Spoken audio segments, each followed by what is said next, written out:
Welcome to the Sharon Decker podcast, where we share stories of who we love, what we love, and places we love in Western North Carolina. So settle in, listen up, and enjoy the show.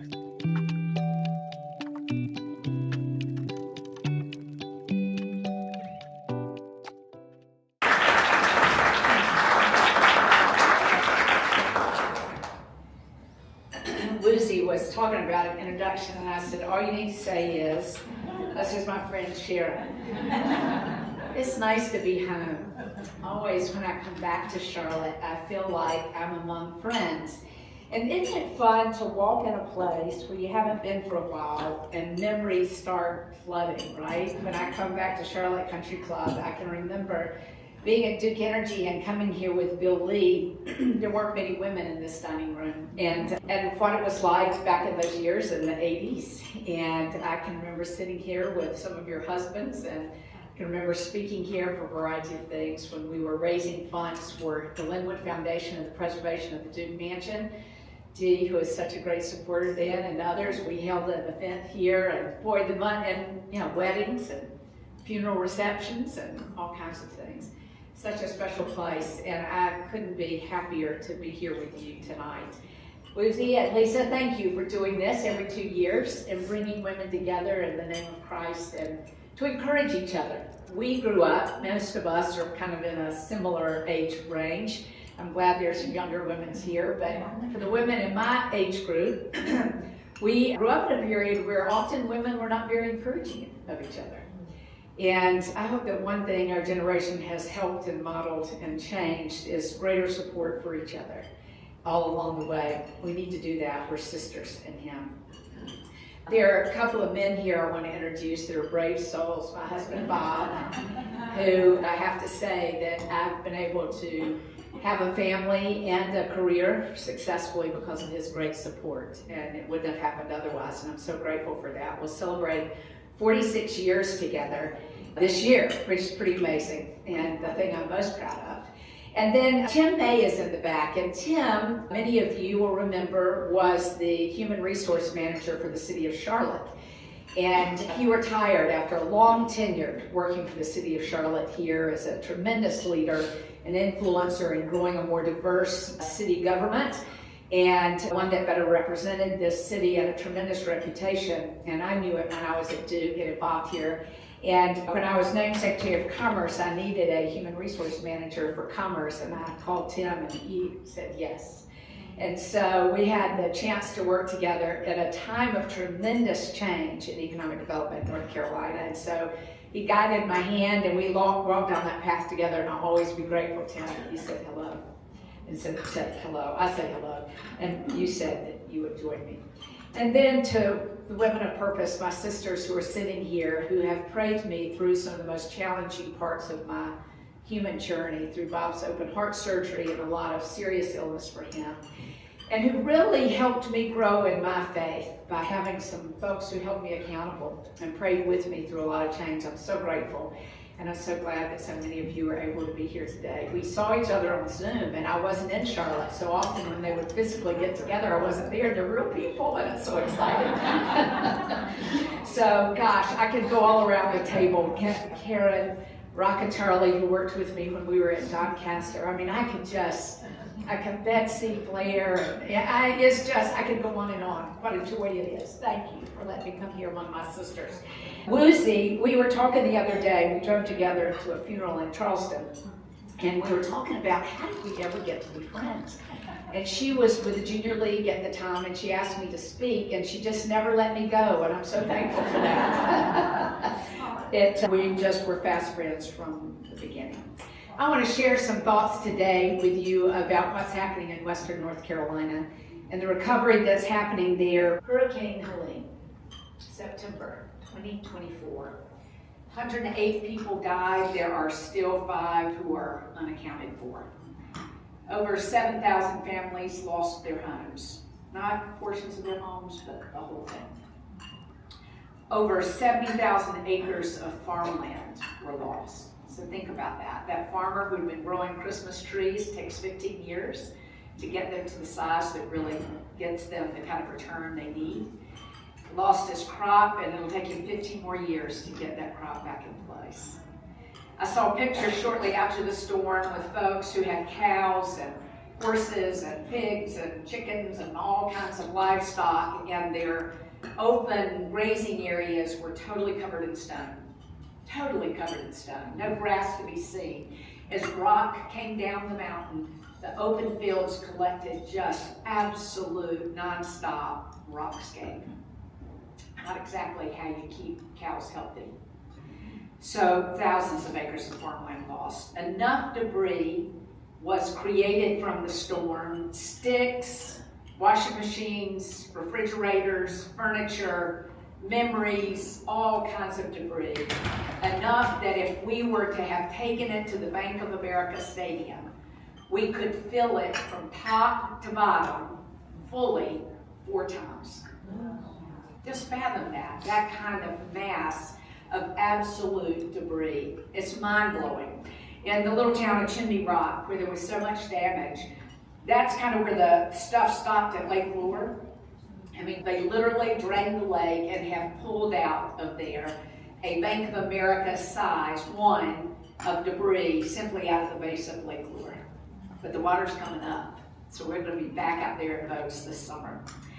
But in the wake of Hurricane Helene, we've walked together the days that have tested, I think, every fiber of our being. I think it has taken so much from us, not only homes and businesses, but familiar landscapes, and in a lot of cases, the sense of certainty that we all carry when bad things don't happen for a long period of time, that things are just going to always be okay, and then it all gets shaken up. But even in the midst of all the destruction, there's been some pretty powerful things taking place. What I've seen in our communities, even in the despair, is a determination that I didn't even know could exist. Neighbors who hadn't spoken to each other in years found themselves in their front yards moving trees, clearing roads. I was at a gathering for Baptist on Mission in Yancey County, one of the hardest hit area of the state. And they have taken an old elementary school there and set up a base camp because they're going to be building and repairing homes, they say, for the next 5 to 6 years. And so they've taken this school and upfit it so that volunteers have a place to stay comfortably and safely. When they come to volunteer, they've refitted the kitchen so that there's food there, and they can keep all their supplies dry and in a safe place. And we were dedicating that facility, and they had asked me to come speak. And a fellow stood up who was a highly ranked official in that community. And if folks were telling their stories, it's been so important to give folks room to tell their story of what has happened, and it continues to be important. And he told the story that he had not spoken to his neighbor that lived next door in 18 years. And he said on the morning after the storm, we met each other on the street. And he said, we embraced, and we started with our chainsaws cleaning up. And he said, I know he was thinking the same thing I was. What was it that we disagreed over that we quit? He said, I'm confident neither one. He said, I still don't remember. But it was some infraction that was just enough to say, I don't need to mess with him anymore. And he walked and turned the other way, and they never, next door neighbors. Now, let's face it, in the country there's a little distance between our houses, but you know it happens right here in town too. He said, we haven't missed a day since saying good morning or hello. Churches, nonprofits, local businesses have stepped forward with a generation that reminds us what it really means to belong to one another. And every day, as debris was cleared and lights came back on, we witnessed the quiet miracle of progress. I'm reminded of the story of Valley Hope Church in Swannanoa. This is a beautiful story. There was a new church that was formed in the elementary school at Swannanoa. And there was a Methodist church not far from where this elementary school was, and every Sunday the parking lot at the elementary school would be packed. And actually several nights during the week, activities were obviously going on there. There was a big banner outside that said Valley Hope Church, join us on Sunday, Wednesday, etc. And the Methodist church didn't have many cars in the parking lot. They had a beautiful building, been there for about 50 years, and the membership had waned. And there was an older woman. Many of our churches in Western North Carolina are what I call family churches. You know, they split up years ago, and one family has populated this church for a long time. So there weren't many family members left. And one of the ladies in the church said, well, it seems to me we're trying to figure out what to do with this church building, because she said, when I'm gone, I think there are 3 of you left. I suspect you'll just leave when I don't show up. And she said, I think we ought to give this building to that Valley Hope Church that's meeting at the elementary school. And that's what they did. So about 18 months before the storm, not even that, 8 months probably, the Methodist Church that owned that building gave it just a clear, quick title to Valley Hope Church, and they started their ministry there. They had young children who could use those classrooms that had stood empty for many years. It was just such a gift of grace. It makes me excited to talk about it, to think about it. But then this storm hits, and Valley Hope Church just became an open door to everybody in that community, and they did what the church does and should do. They were in the streets. They were out helping people clean things, clean debris away. They were trying to help families get food. They were serving meals. They were doing the ministry of the church in every way, and it has changed that community. But the hope I've also seen doesn't always come in fanfare. Sometimes it shows up in the sounds of hammers on a rooftop. There's a group called the Women Roofers in Rutherford County. They're all women, and all their ministry work is putting roofs on houses. And I asked one of the ladies who's in her early 70s and was still climbing on top of the roof, so why are you doing this? And she said, well, my doctor said I needed to be active. And I said, you go, girl. I've shared with some of you, I'm not far from 70, about a year and 2 months away, and I'm so flippin' excited about it, because think of the freedom that comes in your 70s to do things we couldn't do before. And I am determined not to be working full-time, and I'm excited about what God can do with a generation of women that are healthy and vital, intelligent and giving and willing. There's no need to stop. We got so much more to give. It sends me chills. I'm so excited about it. But you know, sometimes it hope shows in volunteers handing out water. Sometimes it shows in a child laughing who's been fearful for weeks. I heard of a young child in Nashville. A woman had set up an afternoon club at her house. She had a nice backyard and a place where kids could play. And she had several children in her neighborhood that she didn't see smiling anymore. And so she'd have art activities for them. She'd have some snack for them after school. And she said the day that the little boy quit drawing tornadoes and hurricanes and drew a happy face, I knew we had made a turn. So sometimes the progress is in quiet, still experiences, one-on-one, something I can observe. I'll drive back into a town I haven't been in several months, and I'll see a building that now has a new storefront. May not be open yet, but they're making progress and on their way. Sometimes it's quiet, but all of it takes courage. It isn't quick, it isn't easy, but it's happening. And it's happening because of the strength and the resilience and the compassion of the people who call Western North Carolina home, and so many of you who have been willing to help us make it so. We're rebuilding not just structures, but confidence, not just roads, but relationships, not just communities, but a shared future. I think if Hurricane Helene revealed anything, it's that hope is not fragile. It's not some ethereal kind of, idea out there. Hope is tough. Hope is stubborn, is persistent, and it grows strongest in the very places where hardship tried to take root. We're not going to let it. And there's some things I've learned, and I want to share those with you quickly. The first is, I'm reminded we live in a broken and fallen world. Life is difficult, and it can be so hard, and it can be so dark.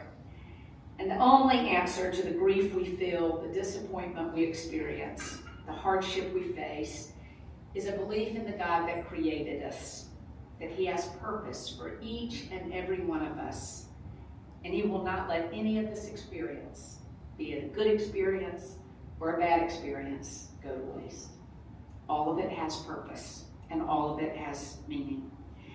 I know I talk to Him sometimes and say, well, I know you haven't left me, and you're somewhere in all of this, but I sure wish I had listened earlier and it didn't have to be quite so dramatic. But sometimes I think things have to get louder for me to understand it. Maybe it would be wonderful if life were all roses and lily pads, but we were never promised that. We were never promised that. Though I think as young children, we kind of look out and think about this glorious future that has no ill or darkness, but Scripture tells us very clearly, there will be darkness, there will be difficulty, there will be disappointment, there will be trouble in this life, but God will never leave us. And in and through it all, we will become stronger if we cling to Him. Secondly, I've also been reminded that in our humanity, despite what we might believe, our inclination in difficulty is to take charge. Our inclination when things get hard is to work harder, be bolder, get stronger, make things happen. But you know, the path of recovery is really about surrendering. It's a lesson for life. It's really about surrendering because things have been so difficult for so many people. There's no way they can figure it out. They're dependent on money from the federal government. They're depending on the money from the state. They're dependent on nonprofits. They can't really make any path forward without surrender. And what I have witnessed over and over and over again are men and women of every age and type and background looking at me and saying, you know, I'm in a place I can't figure it out. So for the first time in my life, I got to let God help me figure it out. And they aren't sad about that because they're finding that peace that comes when we finally realize that what we know is only a human point of view and it's limited. And what we have to lean into is the God that created me and you knows far beyond anything we know about the path that we're on. So I'm finding that as we open our hearts and our minds to where God is leading, even through the storms of life, each part of that story has a purpose. And it will be better than any of us could in our human minds imagine. Not maybe as we thought it would be, but better than we could imagine. There's another thing I've been reminded of and learned again. The things we surround ourselves with are irrelevant and unimportant. Y'all, I love beautiful things. That's really how Lucy and I got to know each other. Yes, I love beautiful things. I do. I love beautiful things. I am the daughter of a Baptist minister, and I grew up in a parsonage. And much of what was there, the church had provided. And we always lived fully in our homes, but we were very respectful that most of it was not our things. So when, like you couldn't paint your bedroom wall any color you wanted, because there was a man's committee that kind of made all those decisions, And so that's the way I grew up. I never felt bad about it as a child, but later in therapy realized that the reason I was all about these things was that I hadn't had none of those. And poor Bob, he would live very simply. But I love, a well-decorated house. I love nice clothes. I like a comfortable car. The list could go on and on and on. I love all those things. But I'll tell you something, ladies, as I have walked along beside people who lost everything they had. Their house is gone. Their car is gone. Their clothes are gone. Everything is gone. I find myself less and less concerned about my stuff. So much less concerned about it. I have come home several days and said to Bob, I just feel like today we just need to sell it all, buy a tiny house, we're going to simplify, live in an RV, we're going to, we haven't done that yet. But what I'm finding in prayer is that for those of us who have, it is not ours and it is not for the eternal journey. It is for what we can open up our homes to God's love for other people. Hospitality is a gift. It is a spiritual gift. And so if we have nice things and nice places, I encourage you, and this is what Bob and I try to do in our home, open it up to folks who will find peace and joy and a happiness in a home that maybe they've never had themselves. It's given me a time to think about ill-placed priorities. But God has given me these things in this way of life for a reason, and I am 100% confident it is to give it away. It is to open it up. It is to make it available to others. It is to be a place of prayer. It is to be a place of fellowship, a place where people can feel the confidence to come and be at peace. And some of you have done that in my home, and I'm so thankful. So no, do I come away from this experience some days, pretty regularly, I'm like, okay, this is it, we're out. But it is an awareness that none of it matters to eternity. None of it. But I'd ask you, what have you got to give? With what you've been given in this earthly journey, what do we do with it for others? A cup of coffee with a friend, a meal at your dinner table, a phone call to someone you know is hurting, financial contribution, volunteering here in Charlotte or in Western North Carolina. What have you got to give from what God has given you? Most importantly, I am reminded that in all of life, storms and sunshine, darkness and light, I need a deep and abiding relationship with the God that created me. And that takes time. You know, like most families, Bob and I had years of difficulty with 4 kids and a crazy life, and we found ourselves in counseling, good counseling that was very helpful to us, and working through a lot of difficult and dark things. And, you know, we're recognized in that process. You can't have a good marriage if you don't spend time together. We kind of, hey, how you doing? How's your day? You know, those quick little taps and touches, but no real conversation for years. I mean, you just surviving, right? And you can't have a good relationship with your children, whether they're small or adults, if you don't have time with them. And you can't have a relationship with God if you don't have time with God. And I'm all about going to church. It's important. And we have a sweet fellowship where we are that I lead each Sunday. Very small, but just right for us at this point in our lives. Where we worship, that's a very important part of it. But I want to encourage you today to lean into the place that I am finding I must be to do this work. And that's to spend time alone with Him. Just quietly. You know that little deep breath thing we did there? Just in the morning when you're sitting with your coffee, you don't have to start doing the to-do list yet. Just stop. It'll all get done. And spend some time and just say, God, I'm here. It's another day. I am so thankful to wake up alive every morning. So many of my friends, younger than me, aren't here anymore. And so I wake up each morning and go, thanks, we're at it again. I'm so glad. I want to encourage you to spend time with God, alone, and grow a deeper relationship with God. How do you do it? Practice. So I just want to encourage you, next time you get in your car, rather than cutting on the radio, leave the radio off. And just quietly drive along. Don't fill your head with talk radio. Don't do any of that stuff.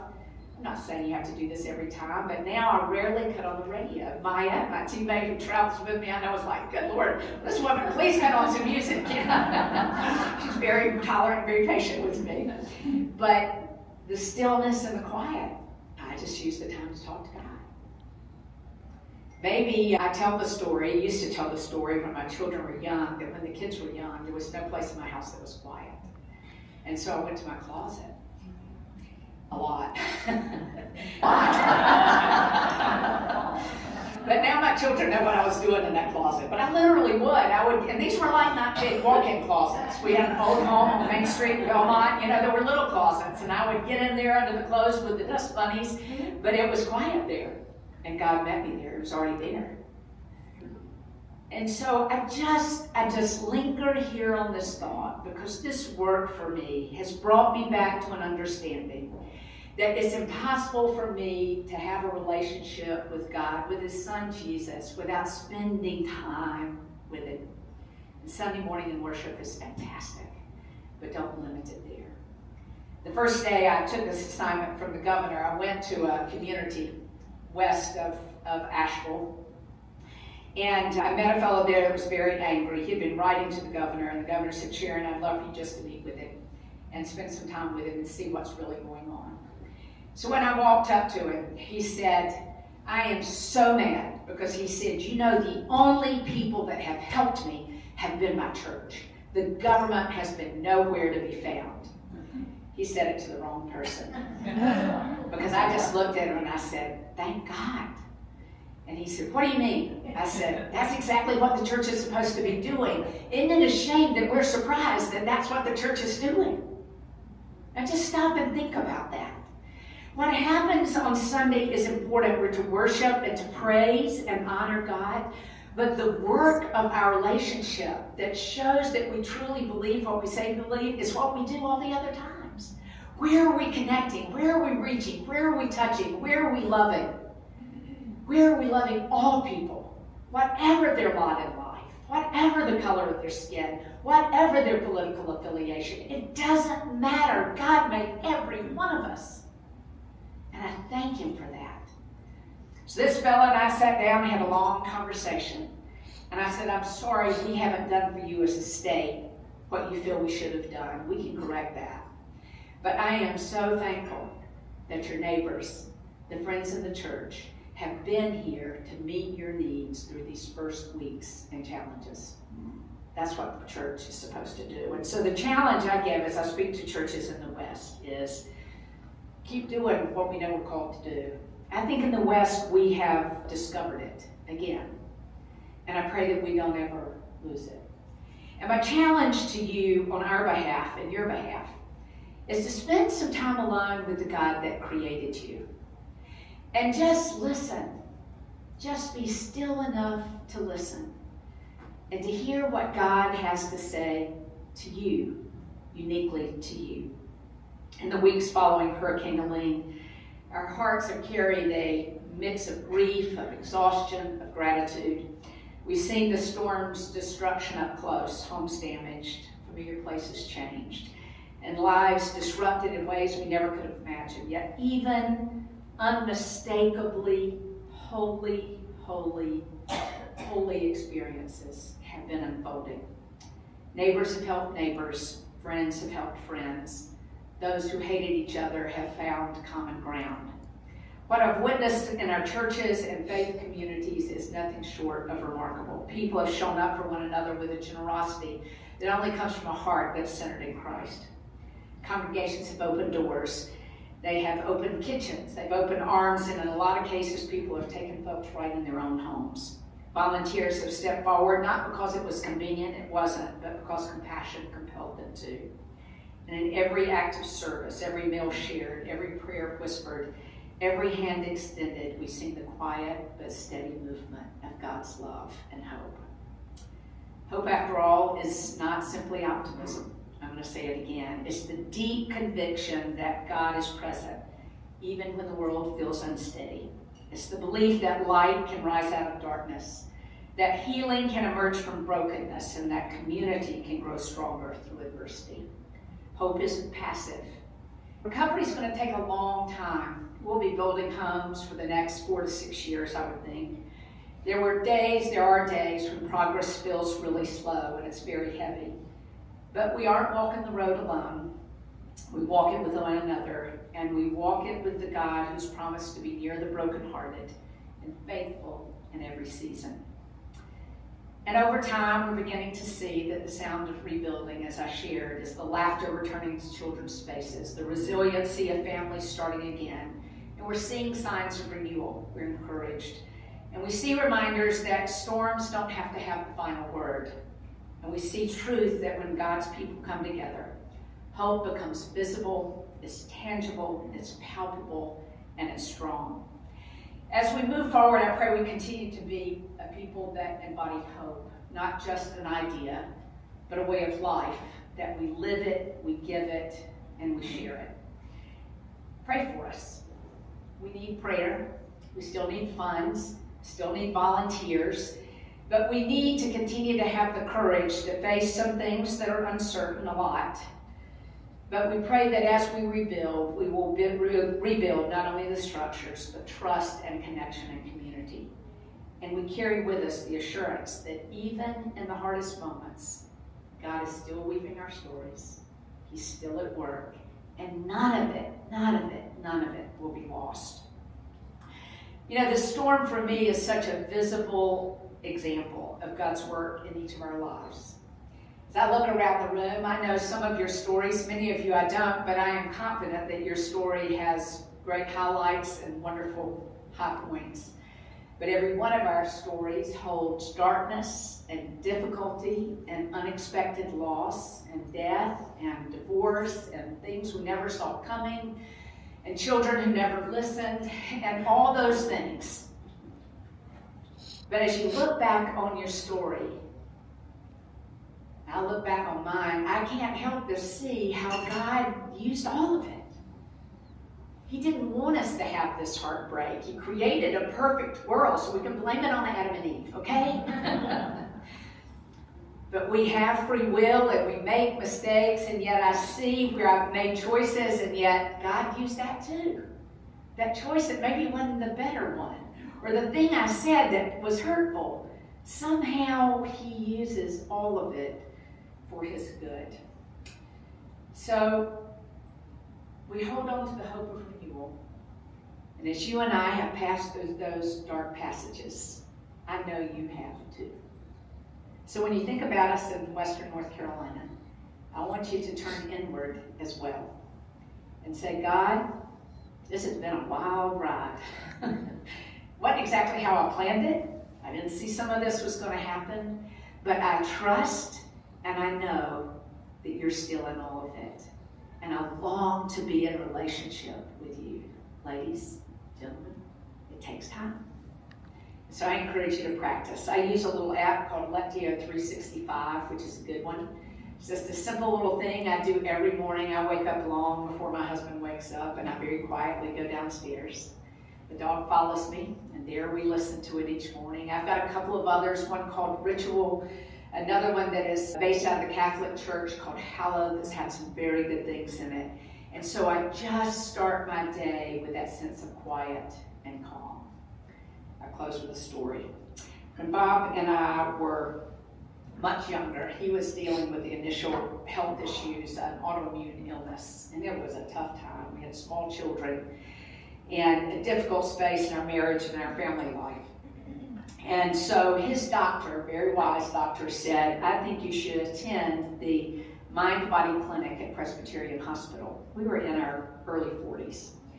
And there, a Buddhist monk, do any of you remember this? When that first started, a Buddhist monk and a Presbyterian minister started this program, and we would meet there on Tuesday mornings. Some folks like Bob were dealing with long-term critical illness that was not life-threatening, but life-altering. There were folks there with heart disease that were in critical stages. A couple of folks had cancer diagnoses. And so we met on Tuesday mornings. I would come from my office downtown. Bob would drive over from Belmont, and we would learn meditation and quiet prayer. Walking meditation, sitting meditation, eating meditation, lying down meditation. This Presbyterian minister and this Buddhist monk shared this time together with us, and it was amazing. The 5th week, it was 7 weeks you had to commit to it. The 5th week, you had to agree to a day of silence, which at that point in my life was my definition of hell. And I said to Bob, I have Dilworth Rotary on Friday. I can't go on Friday. I can't miss Rotary. I can't do it on Friday. And Bob said, you promised me you would do this. And I had 10 other reasons not to do it. But finally we agreed. And he even packed our lunches for the day. You were supposed to bring your lunch because you would eat together in the group. So we showed up in the large conference room at Presbyterian Hospital, and lo and behold, people who had taken the class before us showed up to do this again, and I thought that was the craziest thing I'd ever seen. And so there were about 40 people there, I guess, Bob, and so we shared meditation together for 6 hours. Walking meditation, sitting meditation. Of course, the concept is you don't connect with any other person in the room. You really withdraw to listen to your own soul, and in my case, my beliefs, to listen to Jesus, to talk to Him, to get some guidance from God. And you do that for 6 hours, God is going to talk. I can just tell you, if you get yourself that quiet, you will hear something. And so we finished the day, and Bob and I walked out to the car, and I remember it was like it's yesterday, because we walked out through the parking garage, and all this has changed now, but at that time you could pretty easily leave that area, past the cafeteria and out to the parking deck. And Bob got in to drive. We got in the car and we had not spoken to each other yet. And so we start driving out. We start going to Belmont, and he did not take the exit to our home, and we had not spoken yet. And so I thought, this is interesting, but he just kept driving. And I said, can you tell me about your day? He asked about my day, and I said, I can't talk about it yet. And so we went a little further, and by this time we're about to Kings Mountain. And my husband said, can you tell me about your day? And I said, I really can't, but why don't you tell me about yours? And Bob kind of unloaded. I mean, it was like he was just waiting for me to ask that question, and it was like, you are driving me nuts, and you don't stop, and you have an energy that I just can't manage, and we got to come to some compromise, because I can't go out to things every night, and I can't attend all those meetings, and I can't do this. I am not well, and we have these children, and we just got to stop this. And I thought, well, I'm really sorry we had this day of quiet. But then he was very kind, but he finally could say what he had not been able to say to me, and the stillness and the courage that God gave him that day, I believe. So then Bob said, can you now tell me about your day? And I remember this very well. I looked straight ahead and I said, I'm going to leave my job at Duke Power, and I think we should have another baby. This is true, isn't it? And Bob did not look at me.